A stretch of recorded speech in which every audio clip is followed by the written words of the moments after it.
Good evening, and welcome to History is a Story. Tonight, we descend beneath the streets of London to explore one of the most extraordinary transport systems ever built, the London Underground. From smoke-filled tunnels beneath Victorian London to the deep-level shelters of the Blitz, from elegant Art Deco stations to the phrase "mind the gap" becoming known across the world, the Underground is more than a railway. It's the story of London itself. It carried workers, soldiers, royalty, evacuees, dreamers, and millions of ordinary people through war, peace, celebration, tragedy, and change. Beneath the capital lies a hidden world of abandoned stations, ghost platforms, wartime secrets, and engineering marvels that transformed how cities would move forever. So tonight we travel back to the year 1863, when the world's first underground railway opened between Paddington and Farringdon and changed urban history forever. This is the history of the London Underground. Imagine London in the winter of 1855, not the polished capital seen on postcards today, but a city of smoke, soot, mud, noise, and overwhelming human congestion. The air carried the smell of coal fires and horse manure. Factory chimneys blackened the sky. Thousands upon thousands of people flooded the streets every morning, all attempting to reach the growing commercial heart of the empire at once. At street level, London was grinding itself to a halt. The city had expanded at a pace never before witnessed in British history. During the Industrial Revolution, the population exploded from roughly 1 million people at the beginning to more than 3 million by the 1860s. Entire districts appeared almost overnight. Railways connected Britain like arteries, bringing workers, merchants, politicians, labourers and visitors into the capital from every corner of the country. But there was one enormous flaw. The great railway companies had built their grand stations around London, not through it. Paddington, King's Cross, Euston, magnificent achievements of Victorian engineering, all sat beyond the centre itself. The authorities feared what heavy railway traffic might do to the ancient streets of the capital. So every morning, chaos followed. Passengers arriving by train would pour out into already overcrowded roads, desperately searching for cabs or omnibuses to carry them further into the city. Traffic jams became legendary. Horses collapsed in the streets from exhaustion. Journey times became absurdly unpredictable. Newspapers described London as a city slowly choking on its own success. And so a radical idea began to emerge. What if railway stations did not travel through London, but beneath it? To many Victorians, the proposal sounded insane. Critics warned that passengers would suffocate underground from smoke inhalation. Some believed human beings were never meant to travel beneath the earth at speed. Others feared the vibrations would crack the foundations of buildings above. There were even concerns that tunnelling could spread disease through the city. Yet one man remained convinced it would work. His name was Charles Pearson, a solicitor by profession rather than engineer. Pearson became obsessed with the idea of underground rail travel. He imagined trains carrying ordinary working people swiftly beneath the packed streets above, transforming London forever.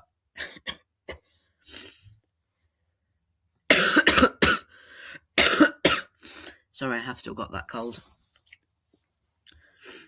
At first, nobody took him seriously. But eventually, investors, politicians, and engineers began to listen. Plans were drawn, routes were debated, and then came the hardest part of all, building it. Unlike modern tunnel boring techniques, Victorian engineers used a method called cut and cover, Workers would literally rip open the roads of London, excavating enormous trenches through the city itself before laying tracks and constructing brick tunnels overhead. The disruption was immense.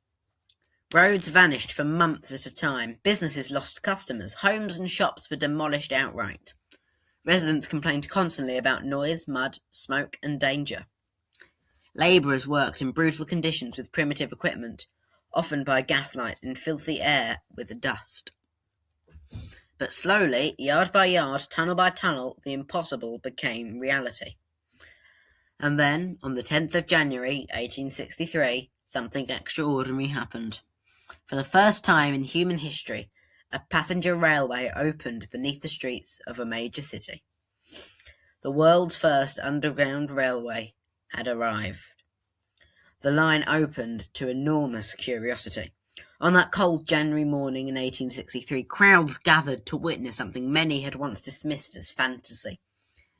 Steam locomotives disappeared beneath the streets of London, carrying passengers through tunnels lit by gas lamps. Contemporary newspapers described the experience as eerie, smoky, and astonishing all at once. Despite fears surrounding smoke and ventilation, the public embraced it almost immediately.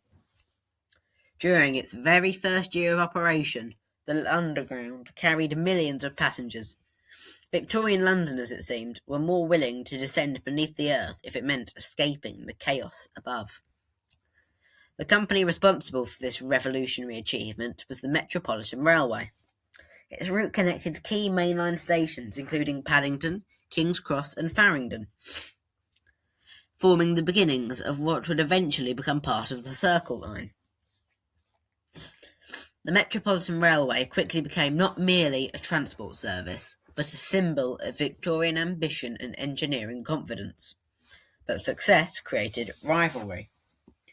Soon, another company emerged, the Metropolitan District Railway, more commonly known simply as the District Railway. When the Metropolitan pushed outwards from the north and west, the district sought routes through the south and west London. At first, the two companies were intended to cooperate. Together they would construct a circular railway around central London, a loop linking the capital's great stations and commercial districts. Yet almost immediately, tensions developed. The Metropolitan Railway and the Metropolitan District Railway became fierce competitors. They argued over finances, routes, passengers, and expansion rights.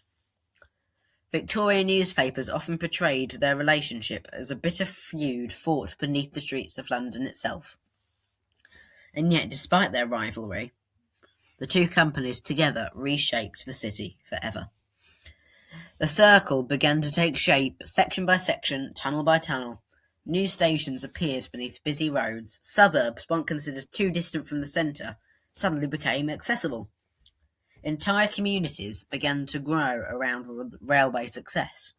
London was no longer constrained by the distance a person could comfortably walk.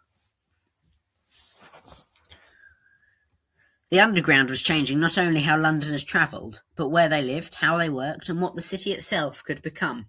But there remained one major problem. The Underground still relied on steam.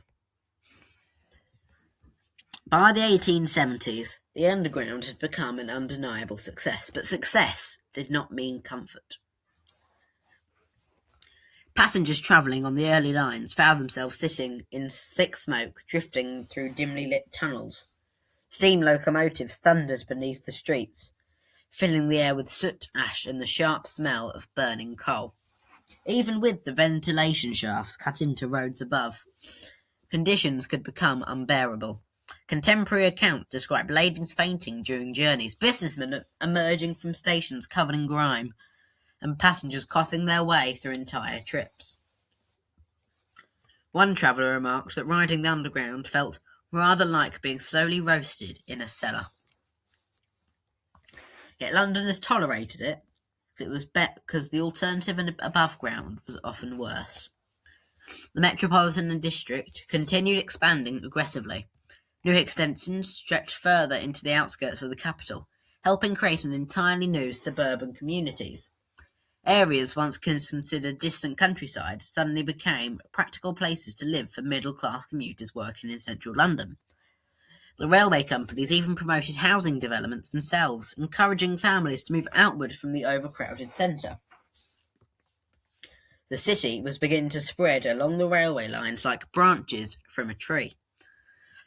But engineers and inventors across Europe were already searching for something better than steam.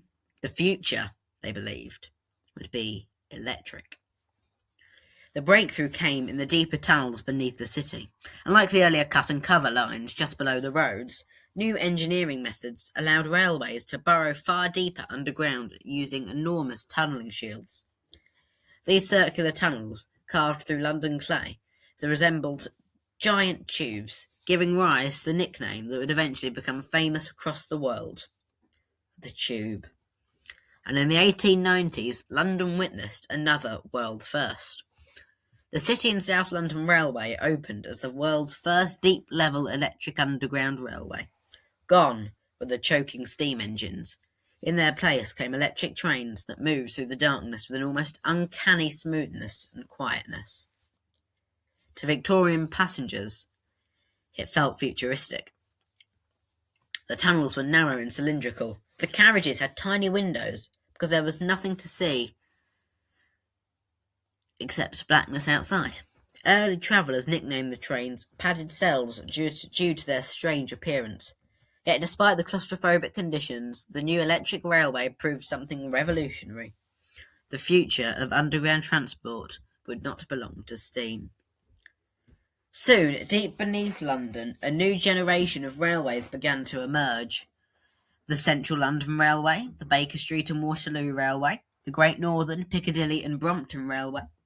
Competing companies raced to carve tunnels beneath the capital, each trying to dominate this growing subterranean world. By the dawn of the 20th century, London was becoming something entirely new. Not merely a city with railways beneath it, but a city fundamentally shaped by them. As the 20th century began, the underground entered a new era of expansion, competition and identity. For decades, London's underground railways had been a confusing patchwork of separate private companies, each with its own tickets, maps, branding and ambitions. Passengers often found the system bewildering. One railway might refuse another's tickets. Stations sat beside one another without proper connections. Rival companies competed ruthlessly for passengers and profits beneath the same city streets. But one man would change all of that. His name was Charles Yerkes, an American businessman who arrived in London in the early 1900s with an enormous ambition. Yerkes invested heavily in the struggling underground railways, helping finance electrification and expansion projects across the capital. Under his influence, several competing lines were gradually brought together under a more unified system. It was during this period that the underground began developing something equally important as the railway itself: an image. A distinctive station architecture emerged across London. Elegant oxblood red tiling appeared on station facades. Clear signage replaced confusion. And perhaps most famously of all, the underground adopted the symbol that would become recognised around the world: the Roundel. Simple, bold, and unmistakable. A red circle crossed by a blue bar carrying the station name. It transformed the underground from a loose collection of railways into something with a recognisable identity. Then came another revolutionary development: the map. Before the 1930s, underground maps attempted to follow the real geography of London closely, resulting in cluttered and difficult designs. But in 1931, a young draftsman named Harry Beck promoted something radically different. Rather than accurately depicting distance, Beck designed the network like an electrical circuit diagram: straight lines, sharp angles, clear colours, simplicity over realism. At first, underground officials were uncertain. They feared passengers would reject a map that distorted geography so heavily. But when trial copies were released, the public loved them. Harry Beck's map became one of the most influential pieces of graphic design ever created. Its style would later inspire transport maps across the entire world, from Paris to Tokyo and New York City. By now, the Underground was no longer simply a Victorian engineering experiment. It had become a symbol of London itself. But the darkest chapter in its history was still to come. Because in 1939, Europe went to war. When the Second World War began in September 1939, the Underground suddenly became far more than a transport network. It became a refuge. At first, the British government strongly discouraged Londoners from using the Underground stations as air raid shelters. Officials feared panic, overcrowding, and disruption to vital transport services. They believed purpose-built surface shelters would be sufficient if German bombing ever came to the capital. But the people of London had other ideas. As air raid sirens echoed across the city and the threat of bombing grew ever more real, thousands of civilians instinctively descended underground, seeking safety beneath the streets. Families carried blankets, pillows, food, and whatever possessions they could manage. Platforms that once echoed only with the sound of arriving trains soon filled with rows upon rows of ordinary Londoners preparing to spend the night underground. Then came the Blitz. Beginning in September 1940, London endured sustained bombing by the German Luftwaffe. Night after night, the city burned. Entire streets vanished beneath explosions and firestorms.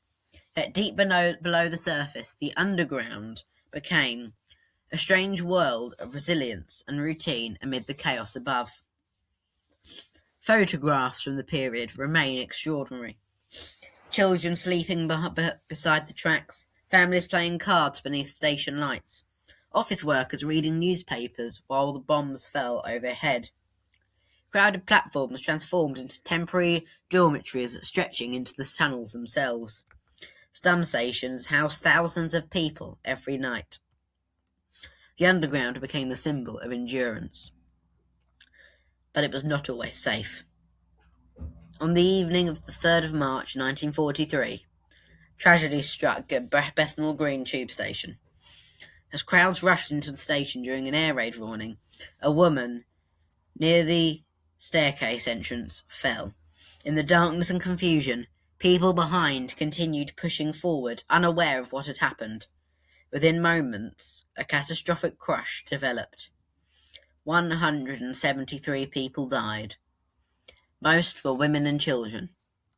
No bomb had struck the station. Panic alone had caused one of the worst civilian disasters of the war in Britain. Yet despite everything, fear, tragedy, exhaustion, bombardment, the Underground continued operating. Trains still carried workers across the city. Soldiers travelled through its tunnels. Messages, supplies, and millions of passengers moved beneath London, even while destruction raged above ground. The tube had become something extraordinary. Not merely infrastructure, but part of the emotional identity of wartime Britain itself. By the end of the war, the London Underground had survived overcrowding and years of relentless strain. But much of the system was aging. Stations built during the Victorian era struggled to cope with modern passenger numbers, and many lines still carry the scars of wartime damage. London itself was changing rapidly. New suburbs expanded outwards, commuters flooded into the capital in even greater numbers, and transport planners began searching for ways to modernise the Underground for a new age. The answer arrived in the form of an entirely new railway, the Victoria Line. Construction began during the 1960s, and unlike many older underground routes, which had evolved piecemeal over decades, the Victoria Line was designed as a modern railway from the very beginning. It featured automatic train operations, sleek new stations, improved ventilation, and faster journey times. To many Londoners, once again, it felt futuristic. When stations of the line opened between 1968 and 1971, passengers encountered something strikingly different from the older underground they knew. Bright tiled platforms, modern signage, uniform station design. Trains arriving with remarkable frequency. It was in many ways the underground stepping into the technological age. But not every modernisation proved popular. For decades, Londoners had relied upon the iconic underground map created by Harry Beck. Beck's beautiful, simplified design had become one of the most celebrated examples of graphic design anywhere in the world. Its clarity made the impossible understandable. Then, in the 1970s, officials attempted to replace it.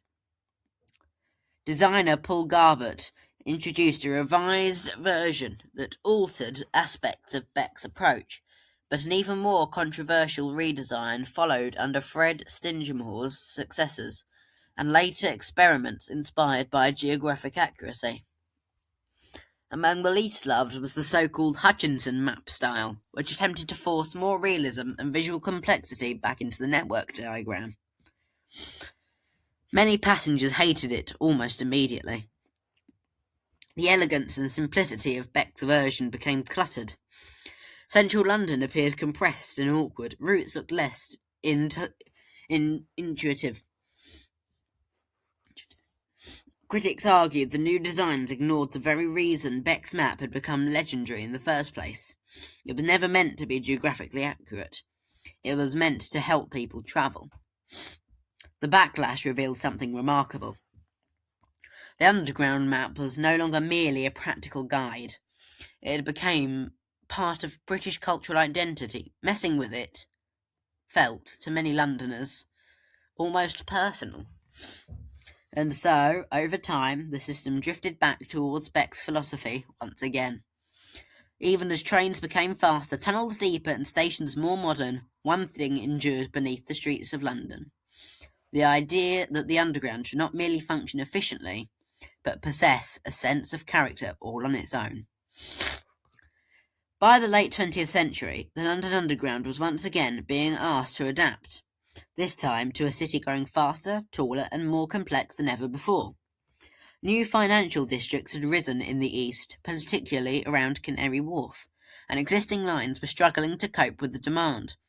London needed more capacity, more speed, and more direct connections across the capital. The solution came in the form of a new line with a name that carried a sense of celebration and modern ambition: the Jubilee Line. Originally opened in 1979, the Jubilee Line was later extended dramatically in the 1990s in one of the most ambitious engineering projects in the system's history. The extension pushed deep into East London, tunnelling beneath the River Thames and reshaping access to the rapidly expanding Docklands area. The new stations were unlike anything Londoners had seen before. At places like Canary Wharf, vast underground spaces were carved out with cathedral-like scale, steel, glass, and concrete forming modern subterranean architecture, designed not just for transport, but for impact. These stations felt less like traditional underground stops and more like engineered cities beneath the city itself. The Jubilee Line extension also introduced cutting-edge signalling systems, improved safety features, and faster, more frequent trains.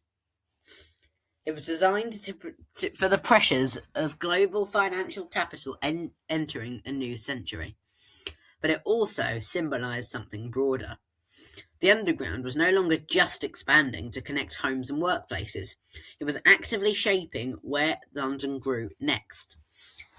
Entire districts were transformed by its arrival. Property markets shifted. Business centres moved. Commuting patterns changed almost overnight. And yet, even in this modernised form, the Underground still carried echoes of the past. Deep beneath the glass towers of Canary Wharf, trains still ran through tunnels first imagined in the Victorian era. The same principle that had once solved horse-drawn congestion in the 1860s was now powering one of the world's most advanced financial cities. But From steam and soot to digital signalling and deep-level architecture, the Jubilee Line marked another turning point in the long story of London beneath London. But the system was evolving, and the next challenge would not come from engineering alone, but from how a modern global city actually moves its people every single day. By the early 21st century, the London Underground system was carrying millions of passengers through a network that was, in some places, more than 150 years old. The network had expanded, modernised, and adapted repeatedly, but London itself had grown even faster. The city was no longer just expanding outward, it was becoming a global finance and cultural hub, with enormous pressure placed on transport connections running east to west across the capital. Commuters from Heathrow Airport to the western suburbs and central business districts and the rapidly developing east all needed faster, more direct routes. Existing underground lines were overcrowded, and journeys often required multiple changes through central stations that were already operating at maximum capacity. The new solution was needed, one on a scale not seen since the Jubilee Line extension. That solution became the Elizabeth Line. Originally known during planning as Crossrail, the Elizabeth Line represented one of the largest infrastructure projects ever undertaken in Europe. Unlike earlier underground expansions, this was not simply a new tube line, but a hybrid system combining surface rail, deep-level tunnelling, and modern intercity connections into one continuous east-west route across London. Construction began in 2009, and what followed was one of the most complex engineering undertakings in British history. Massive tunnelling machines carved out new passages deep beneath the city centre. Entire station complexes were rebuilt from the ground up. Ancient ground conditions, archaeological remains, and existing infrastructure all had to be navigated simultaneously. When the line finally opened, in stages from 2022 onwards, the results were striking. New stations, such as at Paddington, Liverpool Street and Canary Wharf, featured fast, bright underground halls filled with natural light, modern materials and open space on a scale previously unseen in the system. Journey times across London were dramatically reduced. Places that once required multiple transfers can now be reached directly in a matter of minutes. The Elizabeth Line did more than improve transport. It reshaped the mental map of London itself. For the first time, east to west movement across the city felt seamless. The capital had been stitched together in a way that even earlier generations of engineers, from the pioneers of the Metropolitan Railway to the designers of the Victoria Line, had only dreamed of. And yet, even as it represented the future, the Elizabeth Line still followed the same principle that had defined the Underground since 1863. And yet, even if it represented the future, the Elizabeth Line still followed the same principle that had defined the Underground since 1863. To make a vast, congested city feel smaller, faster, and more connected beneath the surface. As the London Overground evolved, one of the most significant changes was not how it operated, but how it identified itself. For years, the Overground had functioned as a single, unified brand for a collection of suburban rail routes. But in 2024, Transport for London introduced a major reorganisation. Instead of treating the network as one anonymous system, each major route was given its own distinct line identity, colour, and name. The result was a network that suddenly felt far more legible and far more like the Underground in its clarity. Among the newly defined lines were the Suffragette Line, running through parts of East and South London, named in the honour of the suffragette movement and historical connection to the capital. The Lioness Line, linking northwest London through Wembley, inspired by England's women's football team. The Windrush Line, serving routes through South London, named after the Windrush generation and their contribution to British society.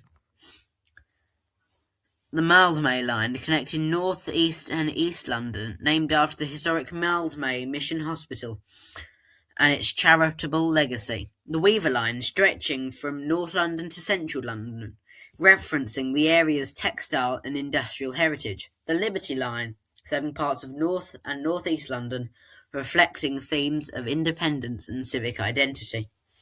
For the first time, the Overground was no longer just a single label for multiple railway routes. It had become a constellation of named lines, each with its own identity, history, and symbolism.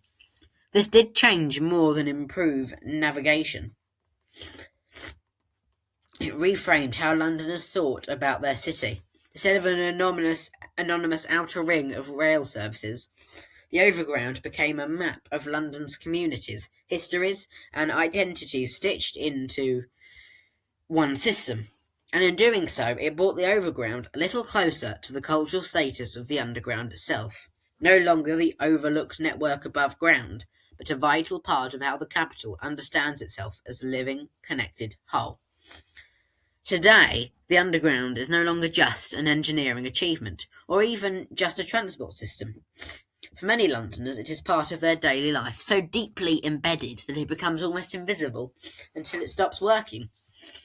Every morning, millions ascend into the same network of tunnels that began in 1863, moving through a city that now exists on multiple layers, streets above, railways beneath, and history woven through both. The Tube is where Londoners read, rush, sleep, scroll, think, and simply exist in motion. It's one of the few places in the city where complete strangers are brought into close proximity, sharing space in silence or in the familiar rhythm of train announcements and station names. And those names themselves have become landmarks of identity. Stations like Oxford Circus, King's Cross, St Pancras, Waterloo, and Bank are not just stops on a map, they are reference points in how Londoners understand their own city. Oxford Circus, where commerce and chaos collide at the heart of the West End. King's Cross, St Pancras, a gateway between Britain and Europe. Waterloo, one of the busiest stations in the country. Bank, deep in the financial core of London. For many people, these stations are more than familiar than some of the streets above them. The Tube is also a place of shared ritual. The hurried descent down the escalators, the pause on the right side, the familiar warning, mind the gap, the moment of relief where a train arrives after a long wait on the crowded platform. These small experiences are repeated millions of times a day, yet they form a quiet, common language across the city. And beyond function, there is something else, something harder to define. The Underground still carries memory. Victorian engineering still in use, wartime shelters still standing, Art Deco stations, modern glass halls, deep tunnels, and abandoned platforms hidden behind locked doors. It is a living museum that people travel through without always realising it. To Londoners, the Tube is not just how you move through the city, it's how the city moves through you. Then, tucked away beneath the scale and complexity of the wider network, there is one line that has always stood slightly apart from the rest of the London Underground system. It is short, it is simple, it runs in silence compared to the rest of the network. It is the Waterloo and City Line. Often nicknamed, half affectionately, half mockingly, the Drain, this tiny line exists for one very specific purpose: to shuttle passengers directly between two of London's busiest financial and transport hubs, Waterloo and Bank Station. That's it. No suburban sprawl, no branching routes, no long scenic journeys across the capital. Just a short, direct tunnel beneath the River Thames, carrying commuters from North London's great railway terminus straight into the heart of the city, in a matter of minutes. It is, in many ways, the most honest line on the entire network. It does not pretend to be anything more than what it is: a very fast shortcut for very tired office workers. There is no intermediate stops, no complicated interchanges, no dramatic history of expansion across decades. No, just Waterloo and Bank. a quiet determination to get people from one spreadsheet-filled building to another. For many years, it was even operated separately from the rest of the Underground, run almost like a private shuttle service for commuters. Trains were few, platforms were compact, and the whole experience felt less like a grand underground railway and more like an extremely difficult, efficient conveyor belt for human beings in suits. And yet, despite its size, the line has always mattered more than its scale suggests. Every morning, thousands of people rely on it without thinking twice. It may not have the glamour of the Elizabeth Line, the history of the Metropolitan, or the vast sprawl of the Northern Line, but it has something else entirely. Efficiency, so pure it becomes almost comedic. A railway so direct it feels like it was designed by someone who simply looked at a map and said, "Why are we going anywhere else?" And in a system as vast and complex as the Underground, perhaps the simplicity is exactly why it survived so long. Beneath the living, working network of the London Underground lies another London entirely, one that passengers pass through every day without ever realising it's there. It's a hidden world of sealed corridors, darkened platforms, and forgotten entrances. These are the so-called ghost stations. Over the decades, as the Underground expanded, modernised, and rerouted itself around the needs of the growing city, some stations were closed, not destroyed in the dramatic sense, but quietly taken out of service, left behind as trains continued to pass through the tunnels without stopping. One of the most famous is Aldwych Station. Once part of a short branch line, it closed to passengers in 1994, though its elegant Edwardian platform still remains intact beneath the streets. During the Second World War, it even served as a shelter for priceless artworks from the British Museum, hidden deep underground to protect them from bombing. Then there is Down Street Tube Station, tucked away near Hyde Park Corner. It closed in the 1930s, but found a second life during the wartime as a secret bunker used by Winston Churchill and the wartime government when they needed a safe, concealed space beneath central London.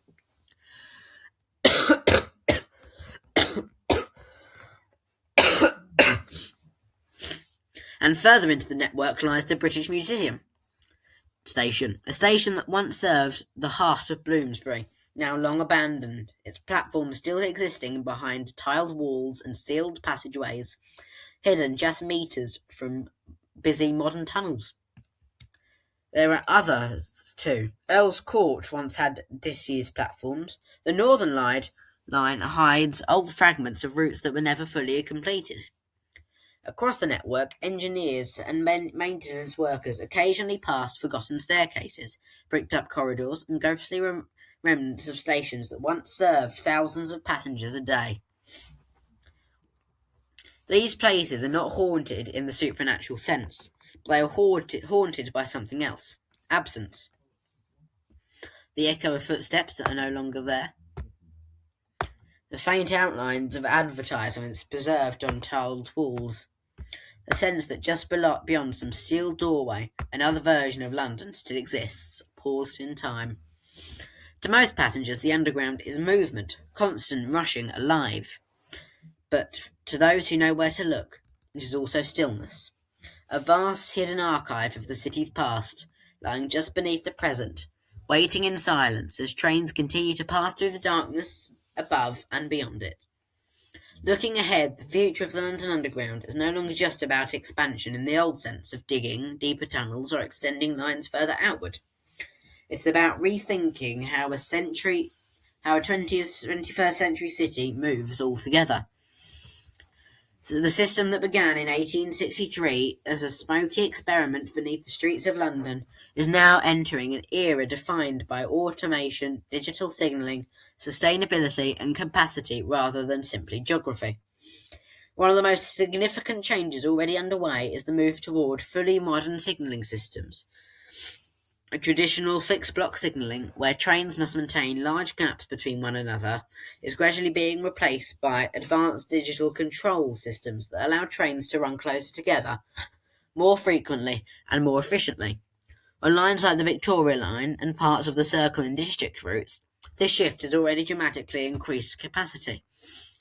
Then there is the question of accessibility and passenger experience. Many of the older stations, built in the Victorian Edwardian eras, were never designed with step-free access in mind. Future upgrades aim to change that, installing lifts, improving interchange routes, and making the system more usable for everyone, not just those who can navigate stairs and escalators.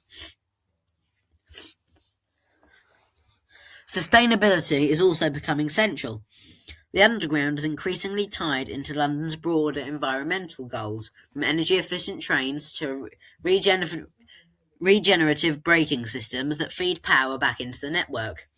Even the way stations are lit, ventilated, and cooled is being redesigned with energy use in mind. But perhaps the most important change is not technical, it's cultural.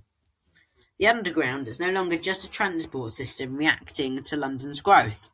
It's a system actively shaping what London becomes next. Projects like the Elizabeth Line have already shown how new infrastructure can redefine entire parts of the city, shrinking distances and reshaping commuting patterns. Future plans continue that idea. Better east-to-west connectivity, improved orbital routes, linking outer districts, and smarter integration with rail, bus, cycling, and walking networks. The goal is not simply to move more people, but to make movement itself smoother and more intuitive. And yet, even as it modernises, the Underground carries its past with it. Victorian tunnels still support modern trains. Wartime stations still exist beneath new developments, and the familiar rhythm of arriving trains closing doors and moving through darkness remains unchanged. So the future of the Tube is not just a replacement of what came before. It is an addition layered on top of everything that has already happened beneath the city. A system over 160 years old, still learning how to move a city that never stops. Even in a system as vast and complete as the London Underground, there are still traces of what might have been. Plans drawn in optimism, lines that nearly reached completion, stations built for a future that never arrived. Perhaps one of the most famous of these unfinished ambitions is the story of the Northern Line's planned Northern Extension, the vision that would have carried the network far beyond its current limits, out into the edge of expanding suburban London and beyond. Today we know only partially reflects the original intention. The branch that reaches Mill Hill East is a short remnant of something much larger. It is a quiet, almost forgotten spur, all serving a small section of North London that feels, in many ways, detached from the scale and energy of the main network. But on paper, it was never meant to end there. The plan envisioned a sweeping extension from Mill Hill East onward to Mill Hill, then continuing deeper into Hertfordshire with stations at Edgware, Brooklyn Hill, Elstree, and finally Bushey Heath. It was an ambitious vision of suburban growth. Railway as expansion, railway as destiny. The idea was simple. If London was going to keep spreading outward, the Underground would lead the way, shaping where people lived before the city even arrived. Construction began, and parts of the routes were prepared. Earthworks were carried out, plans were finalised. The future seemed almost certain. The outbreak of the Second World War changed everything. Resources were redirected, construction halted, and, after the war, a new reality emerged. Planning priorities had shifted, population growth patterns had changed, and the justification for extending deep into rural Hertfordshire no longer made economic sense. The extension was abandoned. What remained was the fragment we see today, the Mill Hill East branch, a quiet reminder of a railway that was almost something far larger. Standing on that platform, it's possible to imagine the alternative city that might have existed. Trains continuing northward into new suburbs, stations bustling with commuters who never arrived, a London whose reach extended further still under the influence of steel and tunnel. Instead, the line ends early. And in that ending, there is something strangely fitting, because the London Underground has always been a system not only shaped by what was built, but what was planned, imagined, and left behind. A network of completion and incompletion, a city beneath a city that is still, in its own way, unfinished. From the first steam-filled tunnels of the 1860s to the vast modern network that now stretches beneath and across London, the London Underground has never simply been about travel. It has been about transformation. It has shaped where people live, how cities grow, how nations function, and how millions of ordinary lives intersect for a brief moment in the darkness beneath the streets. It has been war, shelter, and workplace, engineering marvel and cultural icon, a place of chaos in rush hour and quiet reflection in the early morning hours. It has carried kings and commuters, soldiers and students, tourists and Londoners who no longer even notice the miracle beneath their feet. And through every era, from Victorian steam to electric revolution, from wartime survival to modern expansion, it has remained one consistent idea. That a city as vast as London can still be made to feel connected. So next time you step onto a platform, hear the distant rumble of an approaching train, or glance down one of those endless tiled tunnels, remember what lies beneath you is not just infrastructure. It is history still in motion. Thank you for joining me on this journey through the story of the London Underground. If you want any more information, please, there's a wonderful museum in London called the London Transport Museum. I'm sure most of you have heard of it. That contains a lot more information than you've heard today. If you enjoyed this episode, like, comment and subscribe for more stories from History as a Story, and let me know what you'd like to explore next, because every city, every empire, every idea has a story waiting to be told.